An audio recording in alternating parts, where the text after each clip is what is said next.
Um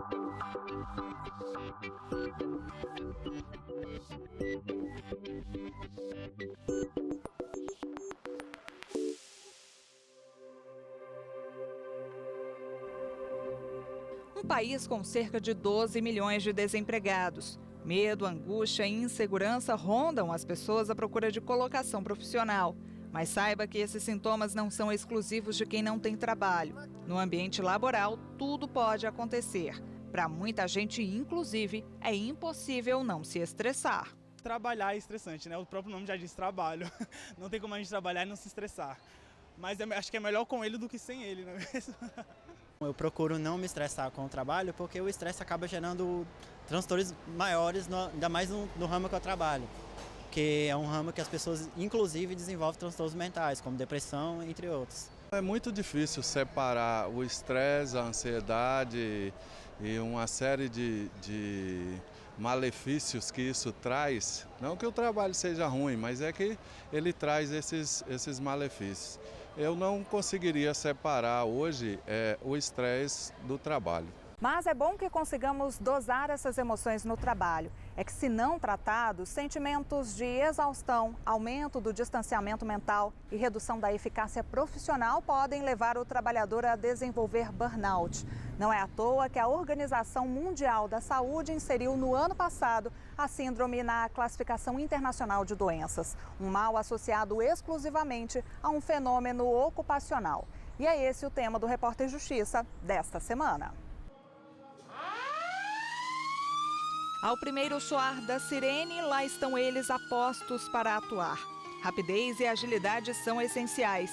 O tempo aqui é precioso. Salvar vidas é a missão desse grupo.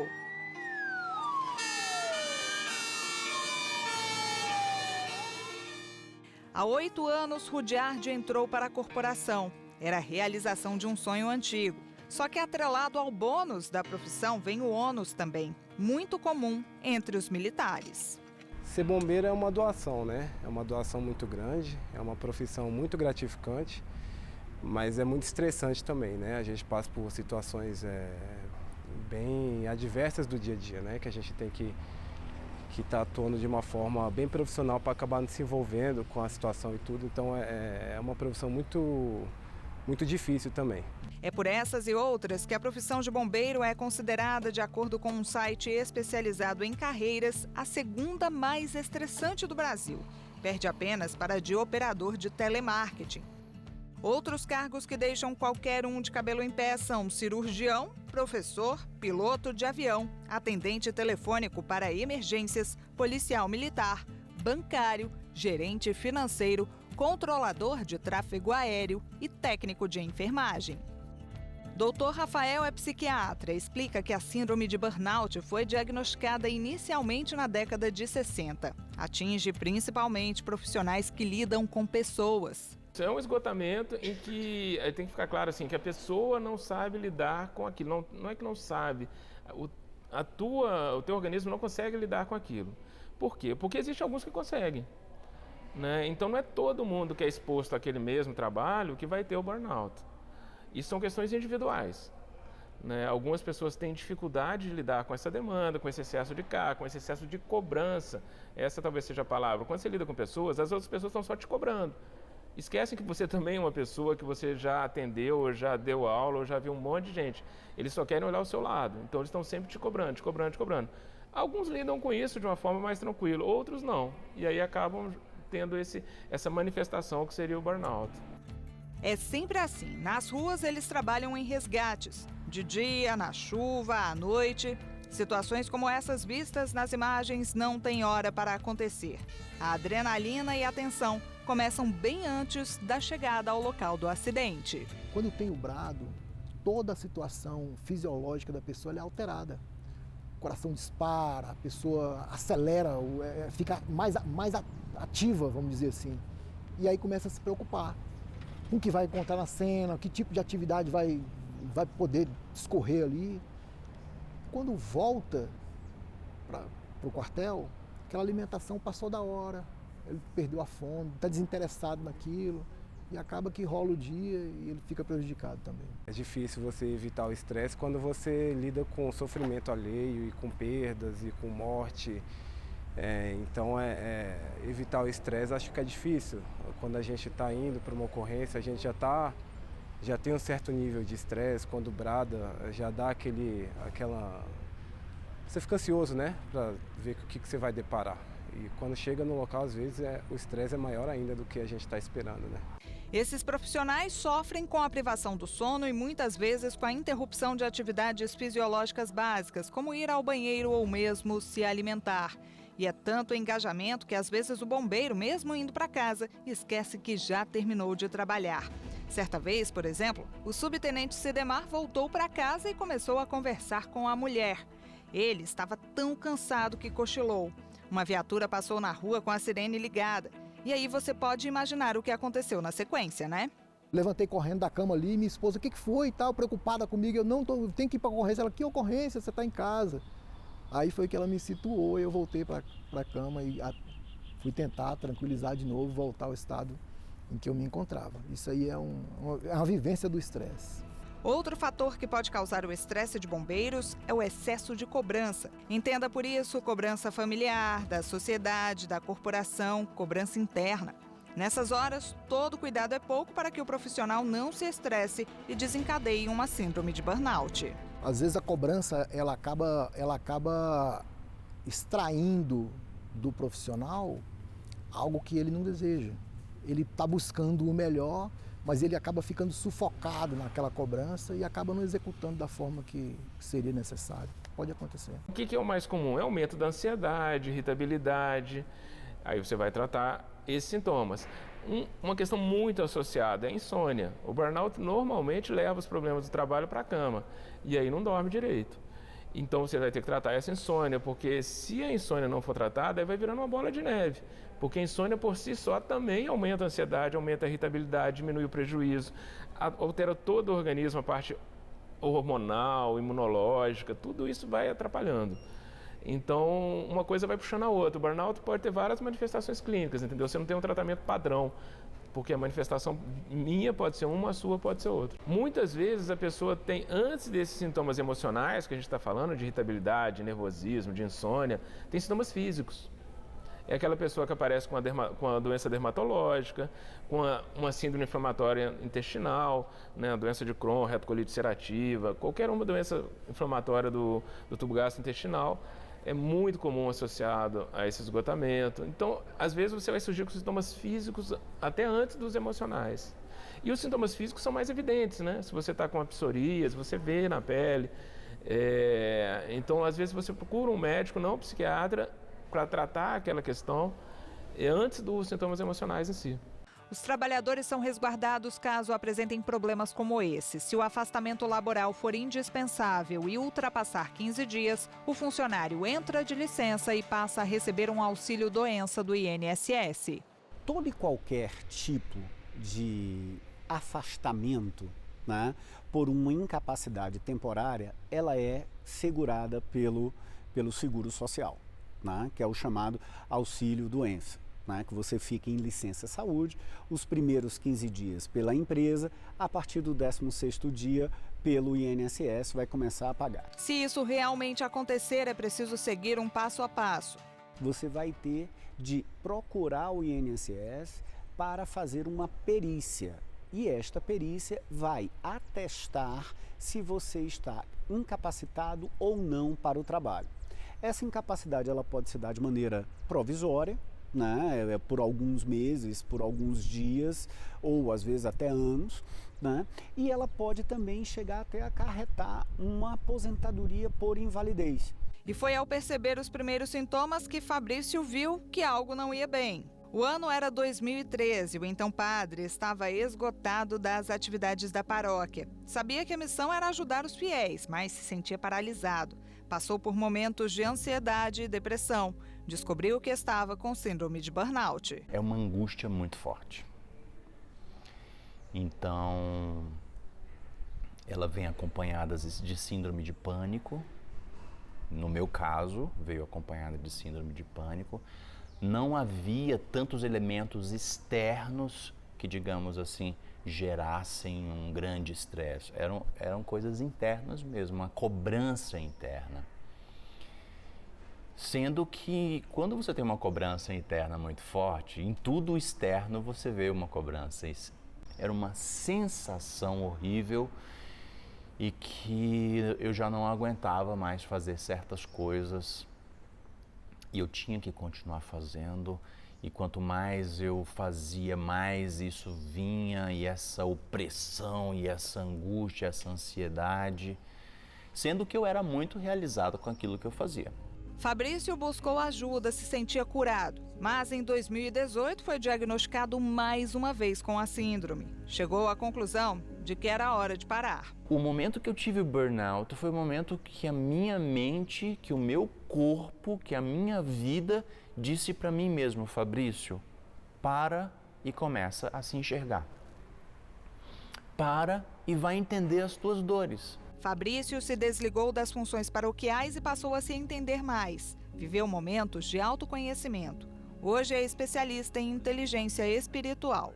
Eu aprendi, depois de tudo isso, que eu tenho que olhar para mim em primeiro lugar para eu poder dar o melhor de mim para o outro.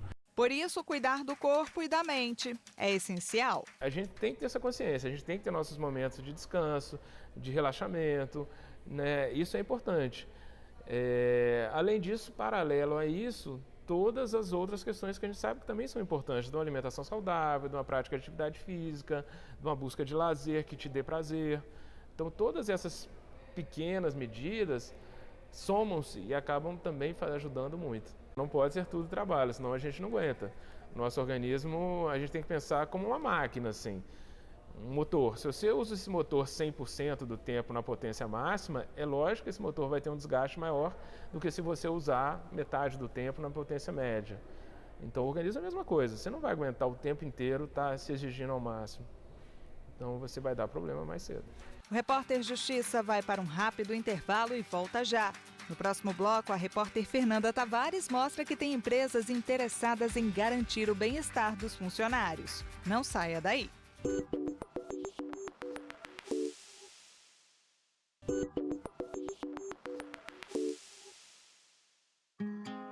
Puxa peso, sobe na esteira, cuida de toda a academia. Não bastasse tudo isso, o Diego ainda recebe diariamente os alunos neste espaço, que fica no edifício onde mora. Ele é personal trainer autônomo. A decisão de largar o emprego fixo para cuidar da saúde mental foi difícil. Mas antes, absolutamente tudo era motivo de estresse. O trânsito para chegar ao trabalho, então, nem se fala. Tinha uma rotina muito estressante, porque eu dependia do transporte público, só que nem sempre eu conseguia adequar. Aí depois que ocorreu isso, eu me mudei para uma outra localidade, e nessa outra localidade já não tinha mais o transporte público. E aí eu tive que começar a utilizar um meio particular. E dessa questão do meio particular, começou a entrar a questão do trânsito também, que aí eu tinha os horários muito apertados. Aulas em excesso, alunos demais, o relacionamento com a chefia e com os colegas já não ia bem. Só que foi levando, empurrando com a barriga mesmo. E aí, qualquer pequena irritação ganhava grandes proporções. A possibilidade de seguir trabalhando sem assinar carteira preocupava, mas começou a ser cogitada por ele. Alguns clientes meus, que eu já tinha alguns clientes externos, eles falaram: por que você não continua com o externo? Isso está te fazendo tão mal. Você consegue manter essa rotina. Aí, a princípio, eu fiquei bem receoso, porque você sai de um fixo, de uma atividade que você tem todo um apoio, né, um benefício, pro nada. Assim, por exemplo, se eu ficar doente ou se eu tiver algum acidente, eu não tenho um apoio, eu tenho a mim mesmo. Então, a princípio, eu fiquei com bastante medo. Hoje, Diego tem uma rotina de trabalho bem menos puxada. Como consequência disso, tem também tempo de sobra para a família. Muito melhor, assim, questão de tudo, questão de localização, moradia, com relação a tudo, até a questão do trabalho em si, porque a maior parte dos meus clientes eu atendo aqui na academia do prédio. E aí eu tenho que me deslocar menos, bem menos, então eu tenho muito tempo para família, deixar a criança no colégio, buscar no colégio. Então, assim, eu vivo a minha família e eu consigo ver os frutos do trabalho. Esse estilo de vida que o Diego levava ainda é uma realidade para milhões de trabalhadores no Brasil. Pessoas envolvidas numa correria a perder de vista. E que elas, quando notam que há algo errado, já estão no auge da tensão. O afastamento no trabalho nunca será algo bom, nem para o funcionário e nem para a empresa. As principais causas desse distanciamento das atividades têm sido o estresse e a depressão. Segundo a Organização Mundial da Saúde, cerca de 33% da população brasileira tem algum problema relacionado à saúde mental. Como vimos no primeiro bloco do Repórter Justiça, a síndrome de burnout tem estado cada vez mais presente na vida de alguns trabalhadores.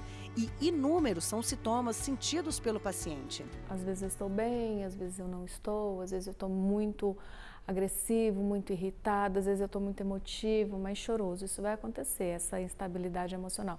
Mas tem outras condições também que vão sinalizar a síndrome de burnout. Eu vou ter uma baixa na produtividade e aí quanto mais esse quadro vai evoluindo, mais o meu rendimento profissional ele fica afetado. Baixa motivação, baixo interesse. Ellen faz um alerta sobre o despreparo das empresas para lidar com situações do tipo. A gente ainda coloca a produção acima do sujeito, mas se esquece que quem produz é o sujeito. Então, se eu quero elevar a minha produção, eu preciso pensar no sujeito que produz. E aí nós temos grandes empresas que já pensam isso, né? Na mídia isso está sendo divulgado o tempo todo. Quando a gente cria um ambiente de trabalho mais ergonômico, mais saudável, que eu possibilito o sujeito que ele possa ventilar suas ideias, que ele possa se socializar e não fique focado unicamente nas metas de produção, eu tendo a criar um ambiente de trabalho que me proporciona um aumento no rendimento dos trabalhadores. Para este advogado especialista em direito do trabalho, as empresas vêm se transformando gradativamente. Isso, inclusive, é um tema que tem sido constantemente trabalhado no judiciário, a partir de políticas públicas que não só estão aqui no Brasil, mas como estão sendo copiadas da Europa, dos Estados Unidos. E acho que um exemplo que seria bem prático e fácil que a gente pudesse enxergar de uma multinacional, acho que é do conhecimento de todos, da Google, né, que tem trabalhadores regrados sobre um regime que é semelhante ao que nós temos aqui no direito laboral no Brasil. E lá você vê não só as práticas descritas por você, como ginástica laboral, mas espaços direcionados, ou melhor, destinados aos trabalhadores que se sintam confortáveis de ali estarem. Então, não tem uma fiscalização em termos de jornada de trabalho semelhante à nossa, mas há um destino de determinada jornada em que o trabalhador se ausenta da sua mesa, do seu espaço de trabalho, e vai para um outro local onde ele tem uma mesa de sinuca, tem uma mesa de ping-pong, tem uma televisão para ele assistir o noticiário dele. Enfim, práticas que permitam a ele se sentir confortável naquele local em que ele está ali diariamente trabalhando.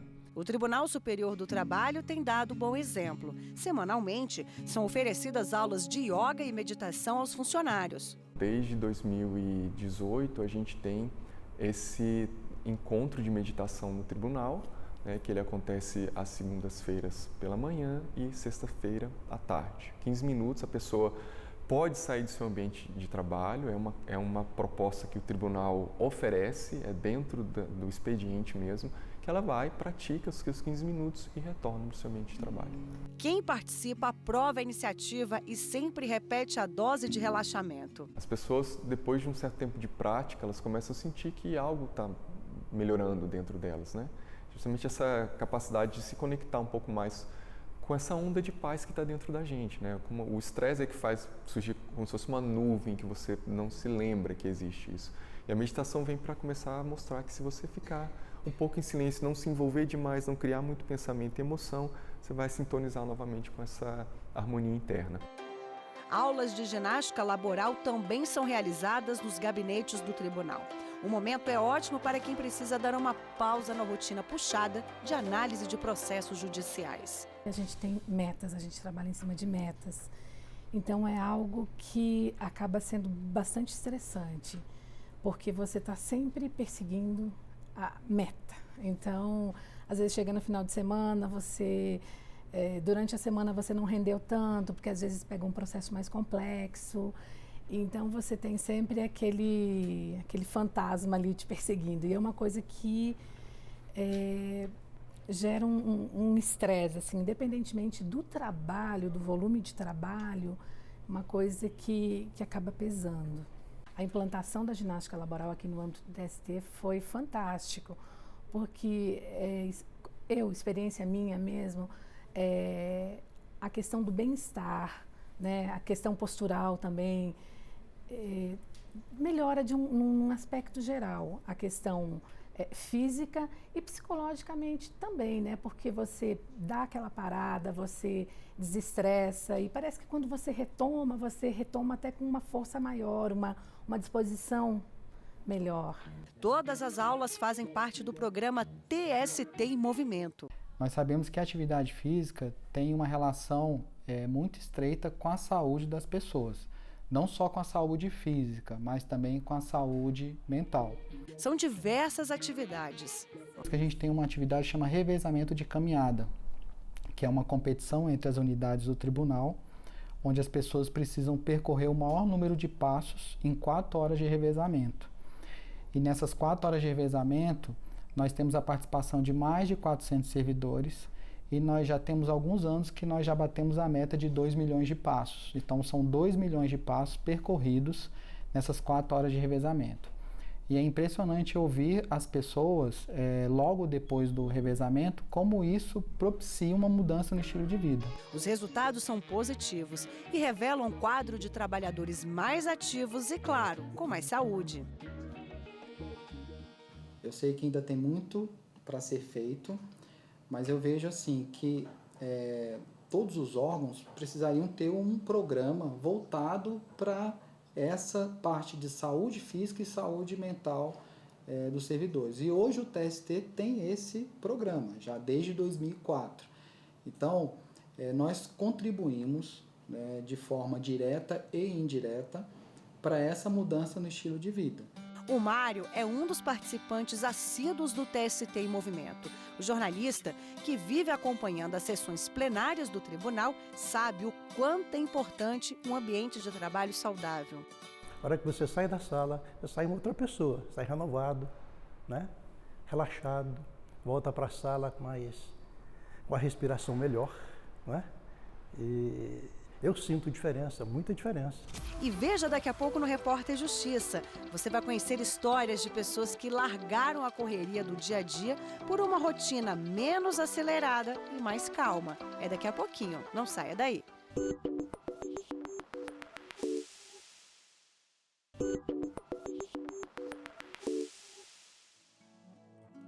A mão quase desliza pela mesa. É com toda a calma e dedicação que a Daniela costura. O ateliê foi montado na própria casa. Um espaço livre de cobranças, horários. É bem aqui que a jovem se desconecta do mundo. Costurar sempre foi um hobby, um ponto de equilíbrio na vida da professora. Quando adolescente, ela pensava em trabalhar com moda, mas nunca recebeu apoio. Decidiu então estudar e se tornar professora. Eu trabalhava 40 horas em sala de aula como monitora, né? Atendendo crianças especiais dentro de turmas inclusivas. Então, era o dia todo, né? Dentro da sala, trabalhando com esse público que é muito frágil. Chegou um ponto em que ir para o trabalho se tornou um fardo muito pesado, né? Então, eu ia, né, já sempre com um pouco daquele desânimo por todo o trajeto, por tudo que ia enfrentar. E a volta chegou um ponto de adoecimento mesmo, assim, né, em que eu voltava chorando mesmo. Apesar de tudo que vivia, Daniela tinha dificuldades de reconhecer que as causas dos problemas de saúde estavam diretamente relacionadas ao trabalho desempenhado. Eu trazia muito para mim a responsabilidade de não estar satisfeita no meu local de trabalho. Então, assim, eu não conseguia compreender que poderiam existir outros fatores, né? Então, eu não admitia que aquilo não era bom para mim, que aquilo não estava legal, né? Você só quer fazer, você quer ir lá realizar o seu trabalho, fazer o que você precisa fazer e ponto final, né? Até que, depois de muito processo terapêutico, eu cheguei num ponto em que eu pensei, eu preciso de um afastamento psiquiátrico, né? E a minha terapeuta concordou comigo. Depois de um longo tratamento, ela foi reintegrada à Secretaria de Educação. Passou a levar o ritmo mais tranquilo. O colégio agora fica perto de casa. A carga horária não é mais exaustiva. E a costura, mais do que nunca, passou a fazer parte da vida dela. Eu me sinto muito mais leve, eu acho que eu me sinto mais feliz, muito mais criativa, inclusive para enxergar o mundo de outras formas, né? Há uns anos atrás isso para mim era inimaginável, assim, você interromper o trabalho para, de repente, investir numa outra profissão, que é uma profissão que não é tão reconhecida, assim, né? Mas que me deixa muito plena. Então, para mim tá maravilhoso. Faria tudo de novo. Uma crise de estresse e ansiedade mexeu com professores da rede pública do DF anos atrás. Só no ano passado, por exemplo, houve quase 57 mil dispensas por questões de saúde. Pensando em mudar essas estatísticas alarmantes, um programa da Secretaria oferece oficinas diversas. Foi criado para que profissionais possam praticar esportes ou aprender idiomas fora do horário do serviço. A ideia é mostrar aos professores que eles são importantes e também precisam de cuidados e atenção. Nós, em 2017 e 2018, realizamos uma pesquisa com os professores e servidores da Secretaria de Estado de Educação e detectamos que um dos maiores motivos do adoecimento eram as doenças psicossomáticas, doenças mentais, né? Então, como ansiedade, depressão, estresse. Com isso, nós realizamos um grupo de trabalho onde nós elencamos algumas ações que eram necessárias que a Secretaria de Educação fizesse na prevenção ao adoecimento e na promoção da qualidade de vida e bem-estar. Aqui nós proporcionamos aulas de voleibol, condicionamento, dança. Isso tudo influenciou muito na vida dos professores desde que o projeto se iniciou. Os professores aqui, eu percebi que eles não tinham nenhum tipo de maturidade, nenhum tipo de qualidade física. As coisas mais básicas que a gente faz no dia a dia para eles era uma coisa muito difícil. E com o passar dos dias eles vinham relatando que melhoraram muito. A questão de dormir, de fazer atividades diárias que eram muito difíceis, inclusive trabalhar, que melhorou muito. A queda no número de atestados médicos foi um excelente termômetro para comprovar a eficácia do projeto. As melhorias relatadas são evidentes. A gente ganha em qualidade de vida e você poder praticar um esporte, estar com aquelas pessoas que você gosta, no seu ambiente de trabalho, é muito bom. A gente vem, a gente brinca, a gente se diverte, a gente sorri. E a gente tem toda a oportunidade, além de tudo, assim, o projeto está aí e a gente tem que aproveitar as oportunidades. Às vezes você fala assim, eu vou para casa, eu vou para academia, aí você fica enrolando e não vai. Aqui você tem seus colegas de trabalho, a gente já se divertiu praticamente o dia inteiro, porque eu acho que assim, o trabalho, além de tudo, a gente tem que estar feliz onde é que a gente está. A gente precisa ser um profissional feliz e eu acho que fazendo atividade física, a gente ganha em qualidade de vida. A Alane, que você vai conhecer agora no Repórter Justiça, tem uma história bem parecida. Arquiteta por formação, quis fugir da rotina estressante.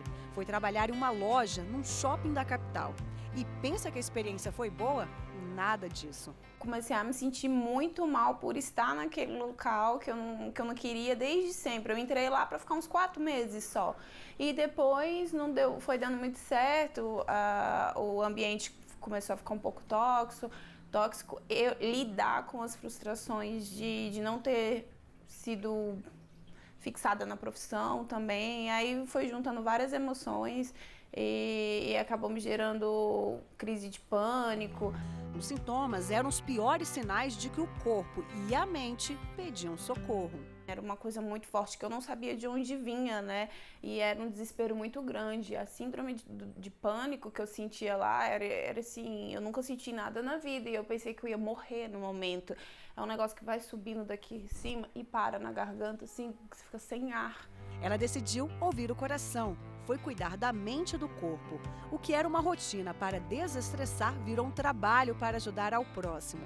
Atualmente, o dia a dia dela é em função de transformar a vida de outras pessoas que enfrentam o mesmo tipo de problema que ela teve lá no passado. Ficar num ambiente que não é acessível a você, que não é bom, você vai se deteriorando por dentro e você não liga. Você acha que isso vai passar, mas não passa. Então, o meu recado é, procura olhar para dentro de você mesmo, procure entender como o seu eu interior funciona, suas relações com as suas emoções e com Deus, ou com quem, sei lá, você acreditar. Então eu acho que a princípio a gente criar essa conexão com nós mesmos e com algo que a gente acredita é um primeiro passo muito grande para se livrar dessa crise que pega tanta gente. O Repórter Justiça de hoje fica por aqui. Você pode rever este e outros programas no nosso canal no YouTube, TV Justiça Oficial. Acesse também o nosso site, tvjustiça.jus.br. Quer enviar uma sugestão de reportagem? Manda aí a sua dica. É no repórterjustiça@stf.jus.br. Obrigada pela sua companhia e até mais.